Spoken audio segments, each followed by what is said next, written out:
Premium triplex villas at Bachupally APR projects. ప్రస్తుతం మనతో పాటు రాజమండ్రి నుంచి లైవ్ కాల్లో అందుబాటులో ఉన్నారు మాజీ ఎంపీ హర్ష్ కుమార్ గారు. ఒక్కసారి పాస్టర్ ప్రవీణ్ పగడాల మరణం మీద ఆయన ఏం చెప్తారో ఆయన మాటల్లోనే విందాం. సార్ నమస్తే అండి. నమస్తే అండి. సార్, ప్రవీణ్ పగడాలది మనం చూసాము. అది కొంతమంది ఇప్పటికీ కూడా, అంటే పోలీసులు ఇన్వెస్టిగేషన్లో యాక్సిడెంట్గానే తేల్చినప్పటికీ కూడా చాలామంది అయితే అది ఇప్పుడు సస్పీషియస్గానే మిస్టీరియస్గానే భావిస్తున్నటువంటి పరిస్థితి ఉంది. మీరేం చెప్తారు సార్ దీని గురించి? పోలీస్ ఇన్వెస్టిగేషన్ లో యాక్సిడెంట్ అని తేల్చారని మీరు ఎలా చెప్తున్నారు?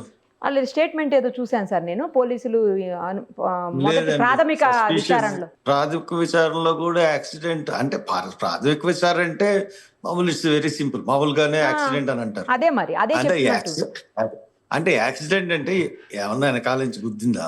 యాక్సిడెంట్ అంటే చాలా రకాలు ఉంటాయి. వెనకాల కారు గుద్దిందా, మోటార్ సైకిల్ గుద్దిందా, అసలు ఆ గుద్దిన ఏదైనా గుద్దకుండానే అలా వెళ్ళిపోయారా? వెళ్ళిపోతే అసలు ప్రవీణ్ పగడైనా ఆమె పగడాలైనా వెళ్ళింది, లేకపోతే అసలు ప్రవీణ్ పగడాల బండి మీద లేడా, ఎక్కడో చంపేసి ఈ బండి దగ్గర తీసుకొచ్చి పెట్టారు. ఇవన్నీ కూడా చాలా డౌట్స్ పోలీస్ క్లియర్ చేయలేదండి. And then post mortem report కూడా రాలేదు. ఖచ్చితంగా నేను చెప్తున్నాను, ఇది హత్యే, 100% ఇది హత్యే. అది హత్య ఎలా జరిగిందని చెప్పాల్సిన బాధ్యత పోలీసులు ఉంది. వన్ థింగ్ ఏంటంటే, నాకు తెలిసినంత వరకు పోలీసులు చాలా హై ప్రెషర్ తీసుకొస్తున్నారు డాక్టర్స్ మీద.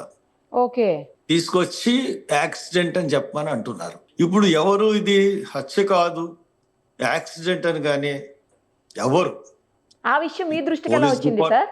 అంటే నేను 10 సంవత్సరాలు ఎంపీ చేశాను. నాకు తెలియకుండా ఉంటుందా చెప్పండి? నాకు ఫ్రెండ్స్ ఉండరా? నేను ఎంతో మందికి సహాయం చేసినోండి. నాకు ఇన్ఫర్మేషన్ నాకు ఇస్తారు కదండి. వాళ్ళ కాళ్ళు మీరు ఎస్పీ గారి కాళ్ళును హెచ్ఓడి కాల్ రికార్డ్స్ తీస్తే డెఫినెట్ గా ఎంతసేపు ఎన్నెన్ని సార్లు మాట్లాడుకున్నాయని తెలుస్తుంది. లేకపోతే హెచ్ఓడిని ఎస్పీ ఆఫీస్కి పిలిపించి మాట్లాడారన్న విషయం కూడా తెలుస్తుంది ఇన్వెస్టిగేషన్ లో. సో దట్ అంటే పోలీసులు అంత ప్రెషర్ పెడుతున్నారంటే గవర్నమెంట్ పోలీసుల మీద ప్రెషర్ పెట్టబట్టే పోలీసులు డాక్టర్స్ మీద ప్రెషర్ పెడుతున్నారు. యాక్సిడెంట్ అని చెప్పమని ప్రెషర్ పెడుతున్నారు. బట్ ఇది యాక్సిడెంట్ కాదు, ఇది హత్య. కారణం ఏంటంటే నడి నెత్తి మీద హెల్మెట్ ఉండగా నడి నెత్తి మీద దెబ్బలు ఉన్నాయండి, ముఖం మీద దెబ్బలు ఉన్నాయి, ఛాతి మీద దెబ్బలు ఉన్నాయి. ఇవన్నీ కూడా పోస్ట్ మార్టం లో ఒకళ్ళు ఉండరండి, టీమ్ ఆఫ్ ఉంటారు. వీళ్ళు ఎవరన్నా చెప్పచ్చు కదండి మాకు.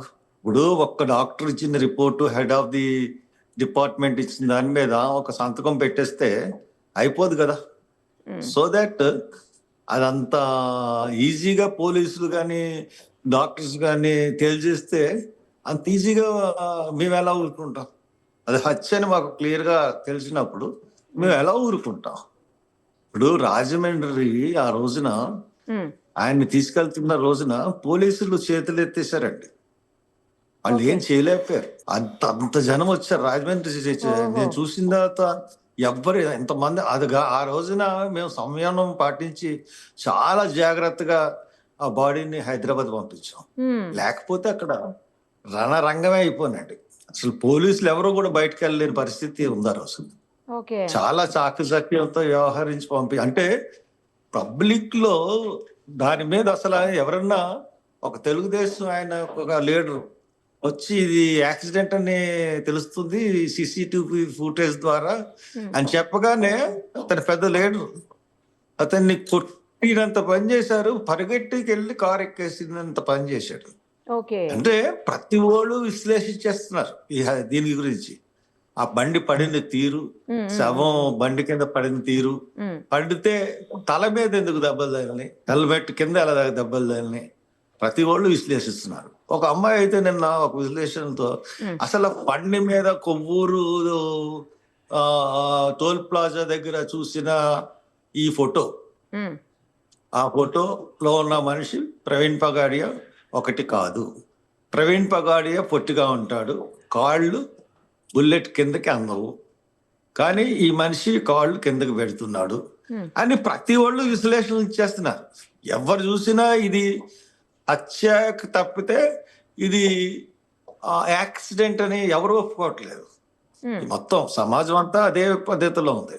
అటువంటిప్పుడు సింపుల్ గా ఇది యాక్సిడెంట్ అని పోలీసులు తేల్చేస్తే ఊరుకునే ప్రసక్తే ఉండదండి. కానీ యాక్చువల్లీ అంటే అంత పగ, అంత ప్రతీకారం ఎవరికి ఉండొచ్చు అనేది, ఎందుకంటే ఆయన ఎవరితోటి అంత ముందు ఎవరు కూడా శత్రువులు పెద్దగా లేరు అన్నట్టు వింటున్నాం. మరి అంటే నేను కూడా అతను ఎవరో తెలియదండి, నాకు ఆయన ఎవరో నాకు తెలియదు, టు బి ఫ్రాంక్. అవును, మీకు ఆ రోజున ఒంటిగంట పరిచయం ఉందా సార్? అసలు పరిచయం కూడా అసలు పరిచయం పేరు కూడా వినలేదు. ఓకే ఓకే ఓకే, పేరు కూడా ఎప్పుడు వినలేదు. ఓకే. నేను మామూలుగా గవర్నమెంట్ ఎక్కడికో వెళ్ళి వస్తుంటే గవర్నమెంట్ హాస్పిటల్ దగ్గర జనం గుమిగూడి ఉన్నారు, 3 మంది ట్రాఫిక్ ఆఫ్ చేసి. నేను ఆగి ఏంటంటే ఇలా పాస్టర్ని చంపేశారు, దారుణంగా ఇది ఉంది, ఇలా చంపేశారంటే సరే అని చెప్పేసి వాళ్ళతో మాట్లాడి అక్కడ పోలీసులతో మాట్లాడంటే వాళ్ళు ఏమన్నారంటే CCTV వచ్చేస్తుంది ఫుటేజ్, CC ఫుటేజ్ రాగానే మీకు పంపిస్తాం, ఇది యాక్సిడెంట్ అని పోలీసులు చెప్పారు. సరే పంపించానని చెప్పారు. నేను 6 వరకు వెయిట్ చేశానండి. 6ంటికి నేను అక్కడికి వెళ్ళిన తర్వాత ఇంకా CC ఫుటేజ్ ఇవ్వలేదు. ఇవ్వకపోతే లోన అక్కడ అవుట్ పోలీస్ స్టేషన్ హాస్పిటల్లో మాట్లాడుతున్నారు పోలీసులు కొంతమంది నాయకులతో. దాంట్లో వాళ్ళు 2 CC ఫుటేజ్లు చూపించారు. ఒకటి ఒక ఊరి దగ్గర ఆయన ఆగి వెళ్తున్నది, ఇంకోటి ఒక బండి వెళ్ళిపోతున్నట్లేదు, వెనక నుంచి 2 కార్లు వెళ్ళిపోతుంటే మధ్యలో నుంచి పొగొచ్చినట్టు ఉంది చూడండి అంటున్నారు. నాకైతే ఏం కనపడలేదు. అదే యాక్సిడెంట్ అన్నారు. దీన్ని బట్టి నేను యాక్సిడెంట్ అని ఎలా నమ్ముతామంటే అక్కడ కొంతమంది తెలుగుదేశం నాయకులు ఏం చేశారంటే ఇది 90% యాక్సిడెంట్ అని చెప్పేసి లెగిసిపోయి బయటకు వచ్చి అనౌన్స్ చేయబోతే అని కొట్టబోయారు. నేను అదంతా చూసిన తర్వాత బయటకు వచ్చి ఇది ఎట్టి పరిస్థితుల్లోనే యాక్సిడెంట్ అనడానికి ఆధారాలు ఏమీ పోలీసులు చూపించలేదు. సో దట్ ఇది యాక్సిడెంట్ అనడానికి ఆధారాలు లేవు, కాబట్టి ఇది హత్య అయి ఉండాలి అని చెప్పేసి నేను చెప్పాను. దాని తర్వాత సరే మొత్తం మీద ఇప్పుడు ఎవరిని నిందించట్లేదు దాంట్లో, పలానా వాళ్ళు పలానా మతం కానీ పలానా క్యాస్ట్ కానీ ఎవరు కూడా మనం నిందించలేదు, బట్ దోషులను పట్టుకోమంటున్నాం. ఇంకొకటి ప్రవీణ్ బగడాల అప్పుడు ఇతను ఎవరు అసలు ఇతను చంపాల్సిన అవసరం ఏమొచ్చింది అని నేను కొంచెం స్టడీ చేశాను. ఇతను వీడియోలు ఇవన్నీ చూశాను. ఇతను చాలా జ్ఞానం గలవాడండి, విపరీతమైన ఇంటలెక్చువల్. సబ్జెక్ట్ అతని దగ్గర ఉన్న సబ్జెక్టు మామూలు సబ్జెక్ట్ లేదండి. మీరు చూసారో లేదో కానీ అతని వీడియోలు చాలా చాలా డీప్. అసలు ఎప్పుడో 1857లో బ్రిటిష్ హయాంలో మన మన మన మతాచారాలు కులాచారాలు ఇటువంటి యాక్ట్లు ఉండి సతీ సగనం కానీ పిల్లల్ని చంపేయడం కానీ భార్యల్ని పూజారి దగ్గర పడుకోబెట్టడం కానిసి ఇటువంటి యాక్ట్లన్నిటిని ఏ రకంగా బ్రిటిష్ వాళ్ళు అబాలిష్ చేశారు, సమన్యాయం అన్నది ఎలా కల్పించారు అన్న దాని మీద అతనికి గొప్ప అవగాహన ఉంది. దాన్ని చాలా ప్రస్ఫుటంగా అతను ప్రజలకి వివరించి చెప్పడంలో చాలా బాగా చెప్తున్నాడు. ఇది చూస్తే కొంత హిందూ ఫ్యానటిక్స్ ఇప్పుడు మనలాంటి వాళ్ళకి ఏముంటుంది, పలానప్పుడు ఏదో చరిత్రలో జరిగింది, ఇప్పుడు కాలక్రమేణా మారుతున్నాయి ప్రతిది. ఇప్పుడు ఒక్కోటి మెల్లిమెల్లిగా మారుతున్నాయి. ఇప్పుడు ఆస్తి హక్కు లేదన్నారు, ఆస్తి హక్కు వచ్చింది. ఇవన్నీ మనకి లేడీస్ కి ఇలాగ వచ్చినాయి, ఇవన్నీ మనం అనుకుంటాం. అంతకుముందు ఓటు హక్కు లేదు, అంబేద్కర్ ఓటు హక్కు కల్పించాడు. ఇలాగా మనకి ఇవన్నీ వచ్చినాయి వరుసగా మార్పులు అని మనం అనుకున్నాం. కానీ ఇప్పుడు కొంతమంది ఇవన్నిటిని మా యొక్క కొన్ని విషయాలను ఇతను చాలా బయటకు తీసుకొస్తున్నాడు అన్న ఒక దుగ్ధ అనేది ఉండడానికి ఆస్కారం ఉంది. తర్వాత ఈయన ఇంకోటి కూడా ముస్లిమ్స్ తో కూడా కొంత ఈ మతపరంగా కొంత వివాదం కూడా ఉంది. అండ్ దెన్ ఇంకోటి ఏంటంటే ఇతను బాగా ఎదిగిపోతున్నాడు, మమ్మల్ని అందరినీ మించిపోతున్నాడని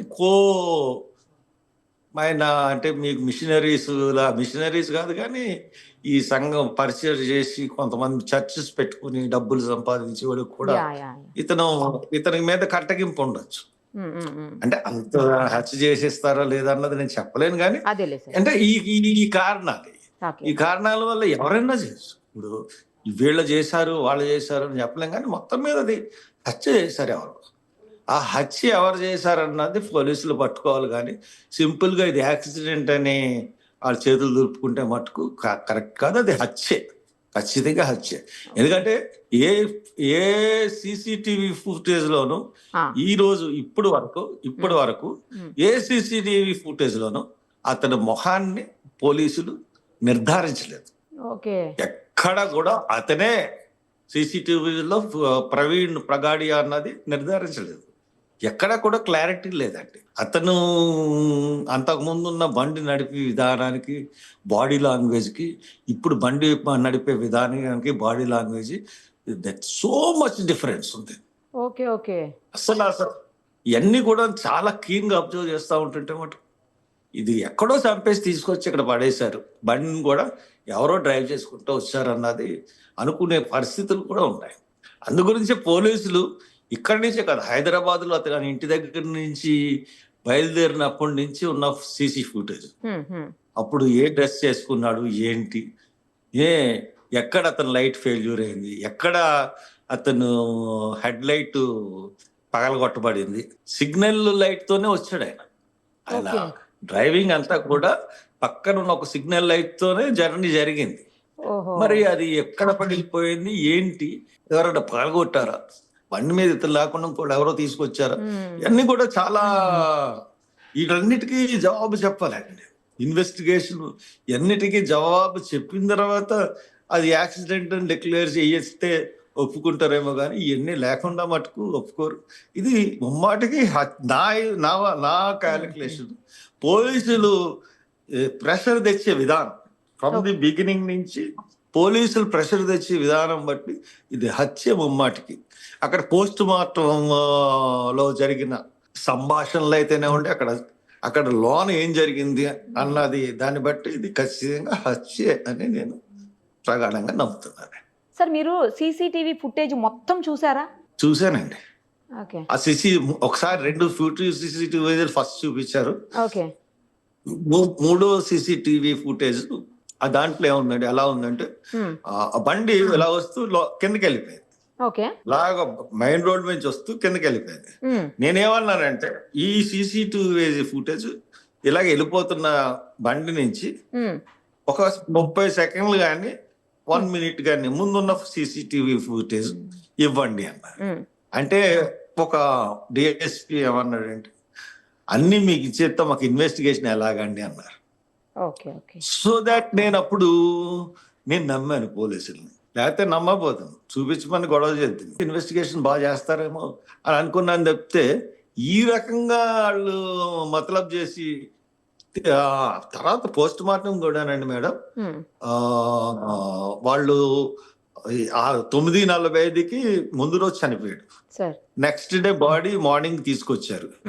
మార్నింగ్ తీసుకొచ్చిన తర్వాత వాళ్ళ రిలేటివ్స్ వాళ్ళు మధ్యాహ్నం 3 ఆ ప్రాంతానికి వచ్చారు. ఆ ఇన్క్విజిమెంట్ 24 hours చేశారండి. ఇన్క్విజిట్ 24 hours.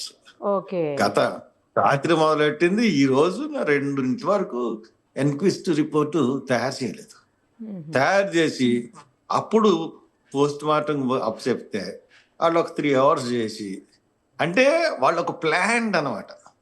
ఇది ముందుగానే పోస్ట్ మార్టం చేసేస్తే ఈ జనాన్ని మనం ఆపలేము, ఈ జనాన్ని బాడీ బయటకు వెళ్ళినారు, మాకు రిపోర్ట్ బయట పెట్టండి, మాకు ఏదో అనౌన్స్ చేయండి అని ప్రెషర్ ఇస్తారన్న భయంతో పోలీసులు అంత లేట్గా చేసి నన్ను వాళ్ళ ఎదురుగా అక్కడ నన్ను కన్విన్స్ చేశారు. ఎలాగా, వాళ్ళ ఫ్యామిలీ ఎదురు చూస్తుంది బాడీ గురించి, మీరే పంపించాలి హర్ష్ కుమార్ గారు.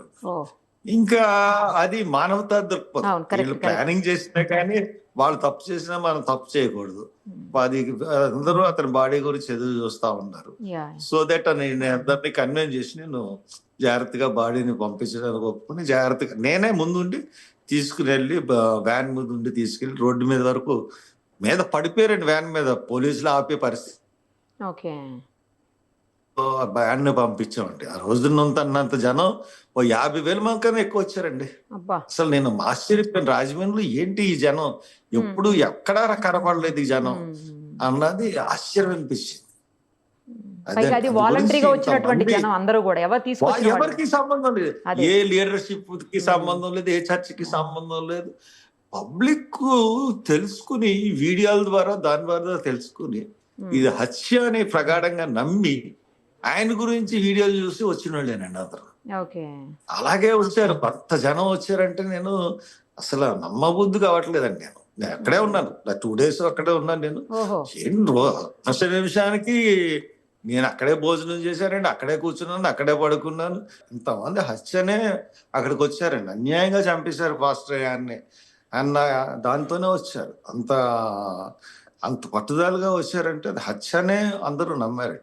ఇప్పుడు పోలీసులు సడన్ గా ఇది యాక్సిడెంట్ అంటే దానికి పూర్తిగా సాక్ష్యాధారాలు చూపించారు. ఖచ్చితంగా ఎక్కడ పోస్ట్ మార్టంలో ఇప్పుడు ఇక్కడ అయిపోయింది అనుకోండి, ఇక్కడ అయిపోయి యాక్సిడెంట్ అనే చెప్తే నేను నిన్నే చెప్పాను ఈ విషయం. నేను అంత ఈజీగా వదిలేసి ఈ విషయం కాదు. నేను రాహుల్ గాంధీ దగ్గరికి వెళ్తాను, ఆయనతో మాట్లాడి మళ్ళీ రీఇన్వెస్టిగేషన్ చేయించి తెలంగాణ గవర్నమెంట్ లో మళ్ళీ పోస్ట్ మార్టం చేయిస్తాను. తెలంగాణ గవర్నమెంట్ లో వెళ్ళి ఇక్కడ ఉంది కాంగ్రెస్ గవర్నమెంట్, మళ్ళీ రీపోస్ట్ మార్టం చేయిస్తాం. అది హత్య కాదా అన్నది. కాబట్టి అంత ఈజీగా వదిలేసే సమస్య అయితే లేదు. ఇక్కడ వీళ్ళు తప్పు చేస్తే ప్రతి చోట పోలీసులు తప్పు చేయరు కదా, ప్రతి చోట ప్రభుత్వం తప్పు చేయదు కదా. ఖచ్చితంగా అది నేను చేయగలను. వీళ్ళు అనౌన్స్ చేయమంటే నేను ఢిల్లీలో వెళ్ళి కూర్చుంటాను, రేవంత్ రెడ్డితో మాట్లాడతాను. డెఫినెట్ గా ఆయనతో రేవంత్ రెడ్డి గారితో మాట్లాడతాను, పిసిసి ప్రెసిడెంట్ గారితో మాట్లాడతాను. దీంట్లో న్యాయం చేయమని వాళ్ళని అడుగుతాను. అలాగే రాహుల్ గాంధీ గారిని కలిసి నేను చెప్తాను, ఇన్ఛార్జిని కూడా కలుస్తాను. అసలు నేను కాంగ్రెస్ పార్టీలోనే ఉన్నాను.